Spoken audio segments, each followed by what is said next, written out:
Welcome to another Apollo Papyrus episode. I am Aaron Apollo Camp. For this episode, my interview guest is the author of the novel The Bots, which is about depression and was released on July 2nd, 2024. Additionally, she is the writer of the blog Cathy's Cross, A Depressive's Positive Perspective. Her name is Cathelina Duvert, and here's my interview with Cathelina. The interview in this episode was recorded before The Bots was released. Cathelina Duvert, welcome to Apollo Papyrus. Thank you so much. I'm excited to be here. Feel free to introduce yourself to our listeners. Okay, sure. My name is Cathelina Duvert, and I am a writer, and I primarily at this time write mostly about my struggle with depression, and I use it to base my blog on, which is called Cathy's Cross, A Depressive's Positive Perspective. And I use my experience with depression to write a novel called The Box, which is coming out this July 2024. Without spoiling too much about your upcoming book, upcoming novel, The Bots, what will it be about? It's about a young woman, about 26, 27 years old, who struggles with depression and trauma that with trauma. And she finds a note from her mother, who has recently passed away, sort of explaining to her to find a box, and you'll understand why I did what I did when you were younger. And so she goes on this soul-stirring quest in order to find out more about her mother, more about the trauma that she experienced during her family. And in that course, she sort of make amends with her sister, who she, butted heads with, and she is able to, sort of fix the relationship between her and her father through finding out more about her mother and what her mother had gone through. Why did you decide to write a novel with a plot involving depression instead of writing a memoir about your struggle with depression? Well, so I started this novel, believe it or not, over 20 years ago. And I was probably, I'm going to say 25, 26 years old, and I didn't quite understand what I was going through. So at the time, I knew that I was suffering with something that caused me to, have self-hate. I knew I was dealing with something that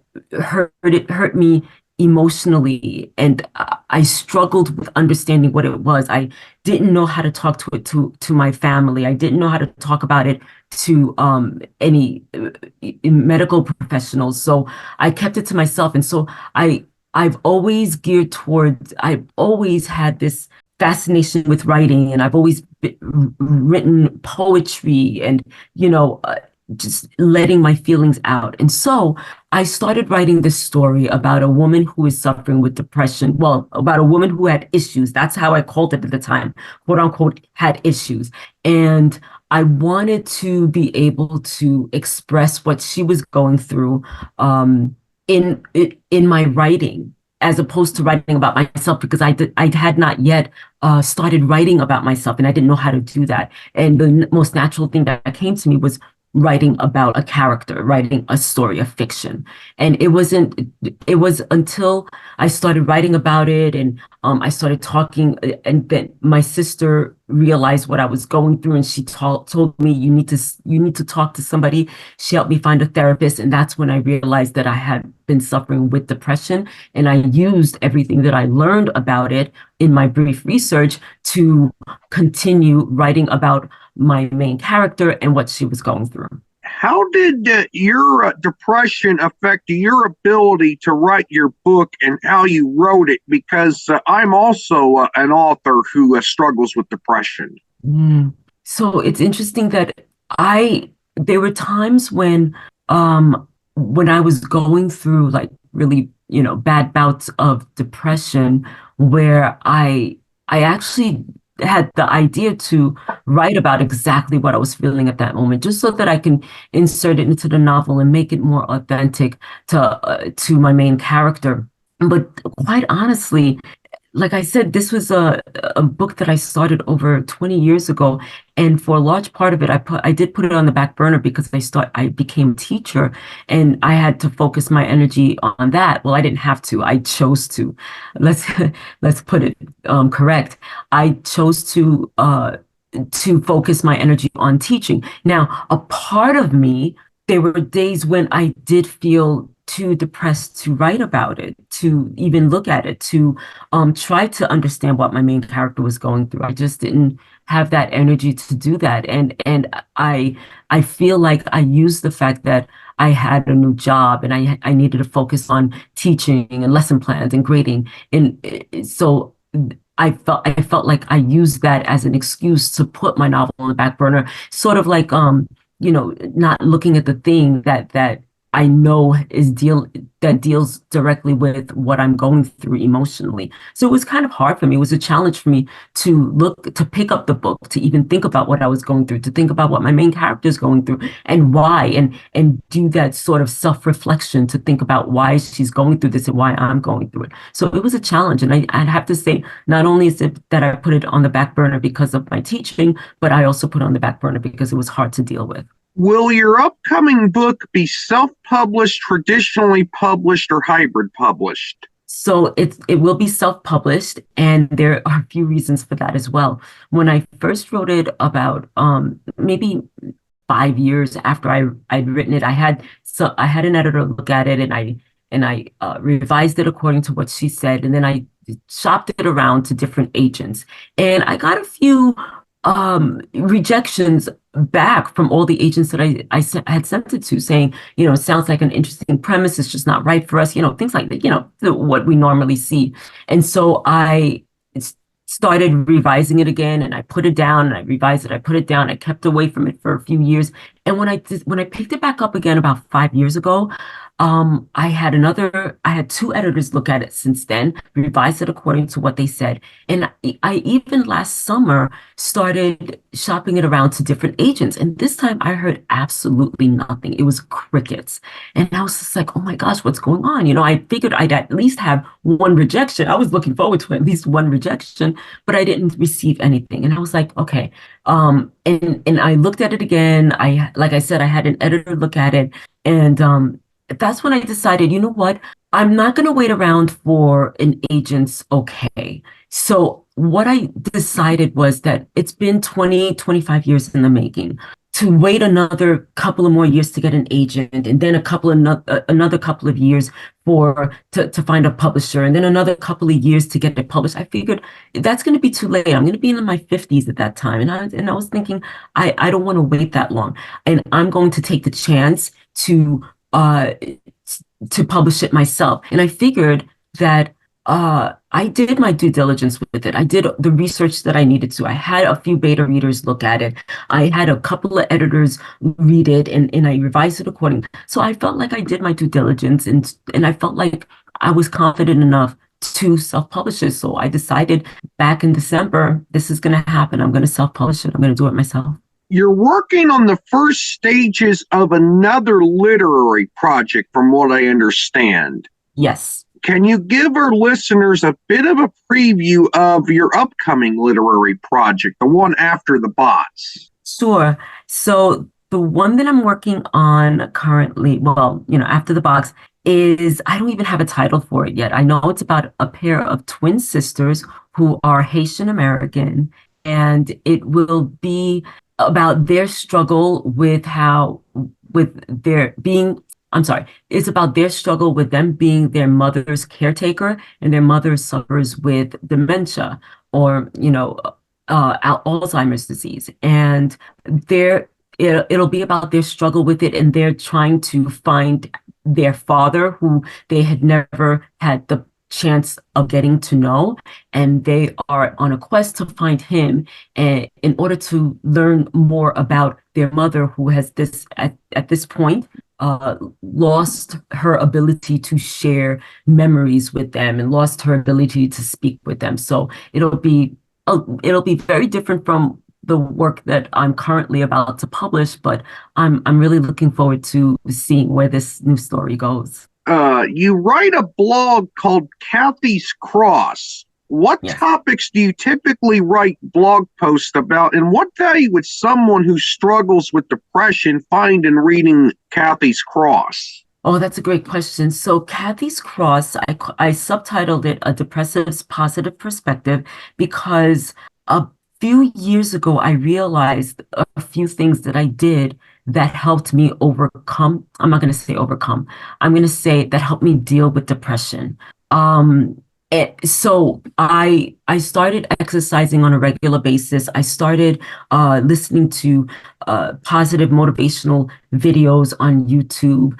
I meditated on a daily basis. I did a number of different things that I feel helped me overcome depression. Now, I did not do these things with the sole intent of I need to help my depression. I sought therapy for that, and I did go through therapy. But when my sister, my cousins and I, we like to challenge each other. We started challenging each other through exercise, and we shared positive motivational videos. We talked about the meditations that worked for us. And in doing all that, I realized that I kept my depression at bay. And it was really something profound to me because I wasn't even looking to do this. And I found that all these things combined with therapy helped me become a more positive person. And I wasn't the depressed, self-hating person that I was years ago. And I really, so once I realized this, I continued with all of those strategies to help me get out of that depressive slump. And and when I was thinking about, I really wanted to write a blog, and I was thinking about, well, what do I want to write about? And one of the things that I love to talk about is how I was able to keep my depression at bay. And so I was like, why don't I do that? Why don't I write a blog about the things that I do and the positive ways that I look at my negative experiences? And so that's what I did. So I feel like somebody who's suffering with depression can go to my blog and read about the different ways in which I suffered and struggled with depression and the positive lessons, I guess, that I took from them and the certain things that I did in order to overcome or not. I keep saying overcome. I have not overcome depression. I still go through it. However, I've managed to maintain it. So and even talking to friends that I know who suffer with depression, they look at it and they tell me, you're so brave for putting all this out there. And I don't think that's bravery at all. It's just something that I felt like was natural that came to me that I wanted to share with others. And I have come across people who have written to me, wow, thank you so much for sharing this. I thought I was the only person going through this. And so it really made me feel good and it validated what I felt like I needed to do, which was share my story. Waters. Oh, okay. Yeah. The last question I asked was about Cathy's Cross, your blog. Was that the last question I asked? Yes. Okay, I lost track of what question I was on there for a moment. When did you start experiencing depression symptoms? When did you first seek mental health care for depression? And how has depression affected your family relationships? So when I first started experiencing depression was when I was around 11 or 12 years old, and I started feeling like a lost person in the world. I didn't know how to communicate what I was feeling with anyone.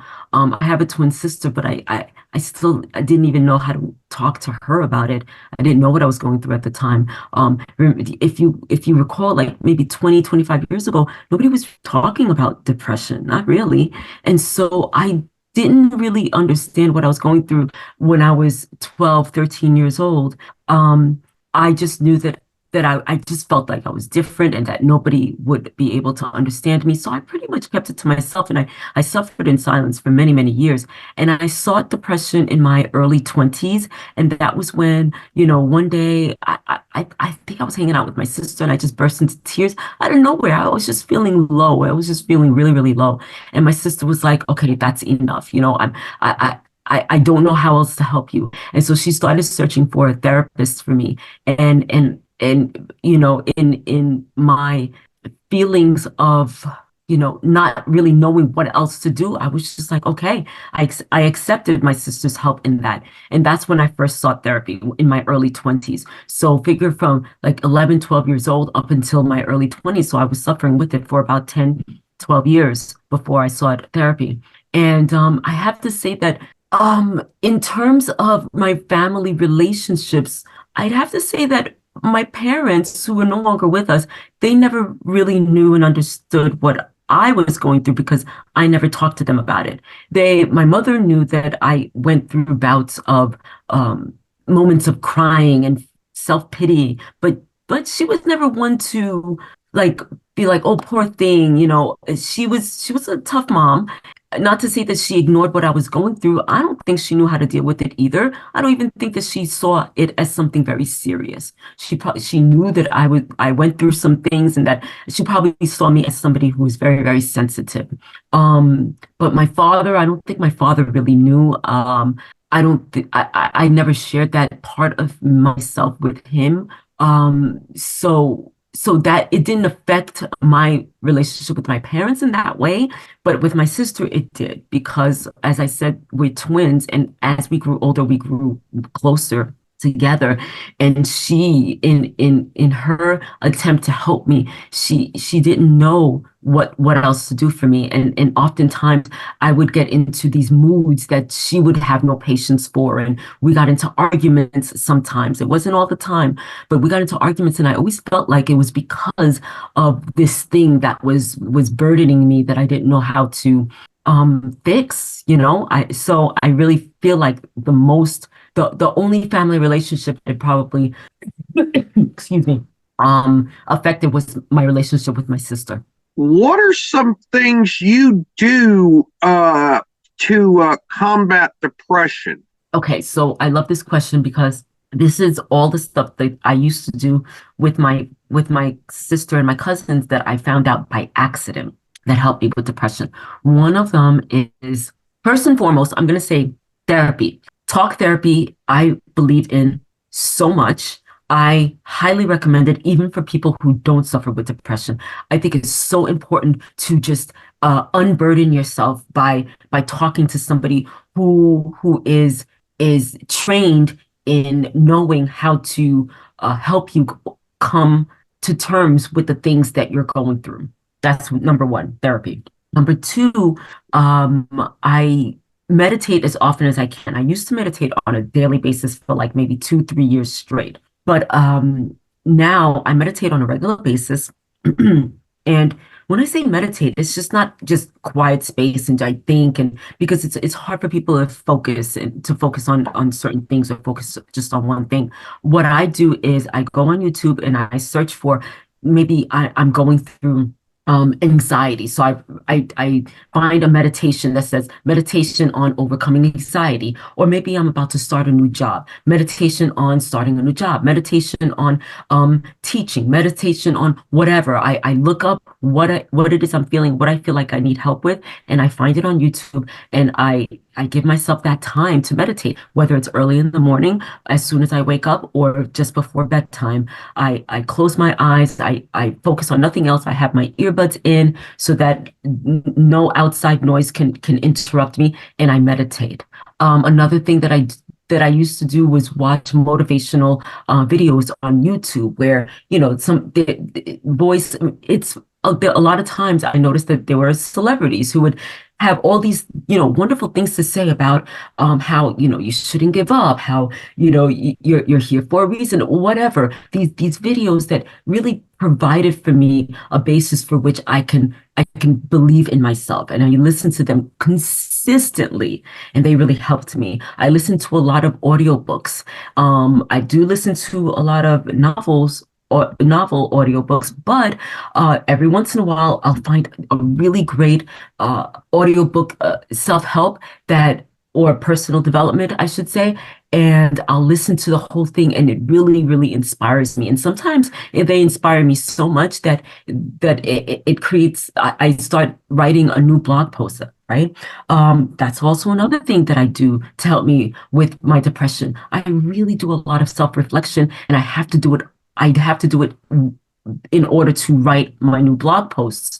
So I find it very interesting how in the last couple of years when I created Cathy's Cross, I would write certain blog posts and I would think about what I wanted to write. And it really, really helped me dive deep into some of the things that I've experienced in my life where that caused me heartache. And it allowed me to really self-reflect and think about why it caused me heartache. How did I overcome it? What did I do in order to overcome it? And just a number of different things. So all of that, I would say, and exercise releases endorphins, right? Exercise releases, what is it, that help me feel good about myself, and I do all those things.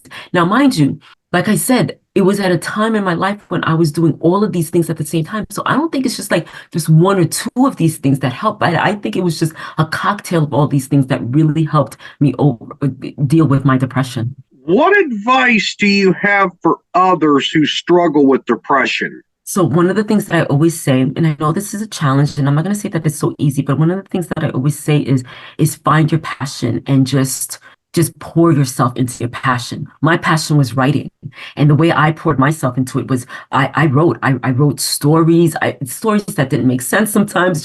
I just wrote, and like I said, that's when I started writing my novel 20 years ago. And since then, I've written so many other stories, short stories, things like that. Just and not all of them had to do with depression.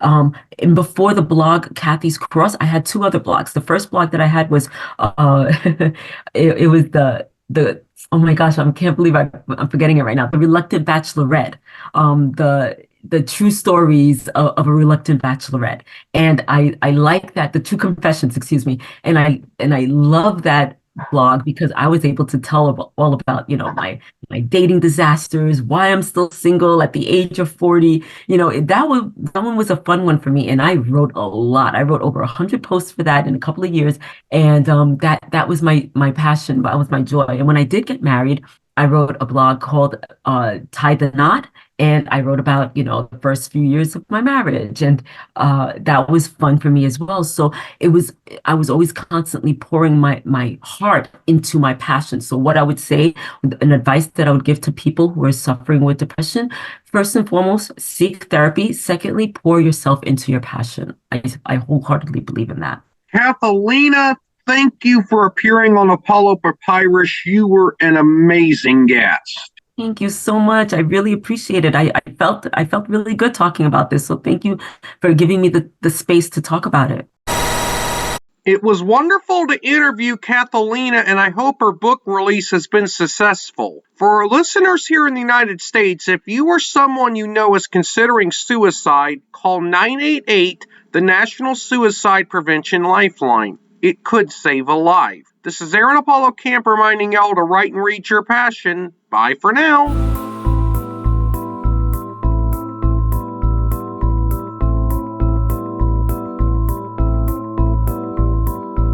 Copyright 2024, Aaron Apollo Camp, all rights reserved. This podcast episode is intended for the private listening of our audience. Any reuse or retransmission of this episode without the express written consent of the podcast host is prohibited, except under fair use guidelines. Royalty-free music and sound effects obtained from https://www.zapsplat.com.